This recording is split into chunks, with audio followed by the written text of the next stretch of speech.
As we mentioned, it has been another busy weekend of travel for the Commodores, but despite his hectic schedule, Doors head coach Tim Corbin is here with me in the studio. Coach, you're back in Nashville. I just got to ask you, how do you feel? Well, it's been an emotional 9 days, I guess, yeah, especially the last 2 days, really, once we got back from Omaha and saying all your goodbyes to the kids right after we got in. It's been an emotional time, but a lot of good things happened, too. College World Series turned 65 this year. Only two first-time teams have ever won the tournament. What does that stat mean? What does that say? And how did your team handle the first-time experience? I think what the stat says, it's a tough tournament to negotiate the first time through, Mike. If you can't handle the external pressures in the crowd and the newness of the ballpark and bomb-sniffing dogs going through your bus and cameras in your face, then you might be tight. But I thought we handled it very well. I thought we would. We're a mature team, and I think the SEC kind of prepped us for that in a lot of ways. You've mentioned a couple times this year that your kids were always taking snapshots in their minds, and those snapshots would then be turned into memories. What snapshots did you take and still have and will last with you for a long time?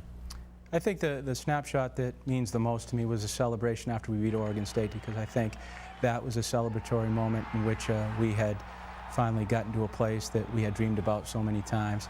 I think the other snapshot that I'll remember is just getting on the airplane to go to Omaha, because it was, in all actuality, we were there. And then getting them off the plane and getting them into the stadium right away and getting them acclimated with what was about to happen. So those are vivid in my mind right now. Baseball players and baseball coaches have very unique and vivid memories. Is there a play from Friday's loss against Florida that just seems to be replaying in your head over and over? Is there one memory from that game? Probably the ball that Connor Harrell hit that was caught by Fontana, the shortstop, because we had the bases loaded at the time, and he hit a fastball very well. I thought it was through the 6-hole. Had that gone through, we would have been able to score some runs. But I think that game kind of came down to some fundamental mistakes that we made that we typically don't make. But we kind of knew that going in. It was going to come down to who made less mistakes in that game, because Florida's so good. I felt we were even with them in a lot of ways, but the outcomes didn't show that, unfortunately.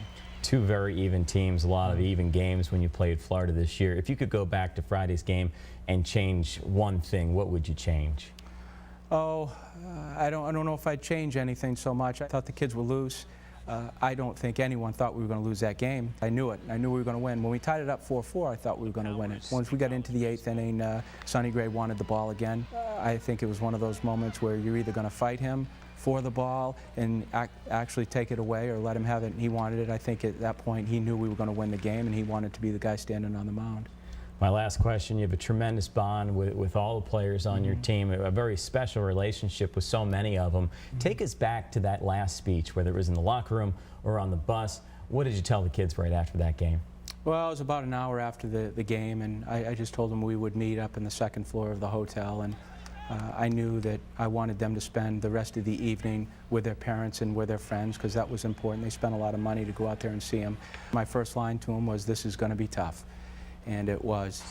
It's a finalization of a lot of time and effort. The hard part for me personally isn't the loss, but the loss of kids when they leave your program. And I think just to look at them, there were a lot of sad eyes in the group. It's a very emotional meeting. But I told them, I said, because it's so emotional, that's a good thing, because it meant that they shared a lot of great moments together. I said it was a great vacation that had to come to an end, and this will stick in your mind forever. And it will definitely stick.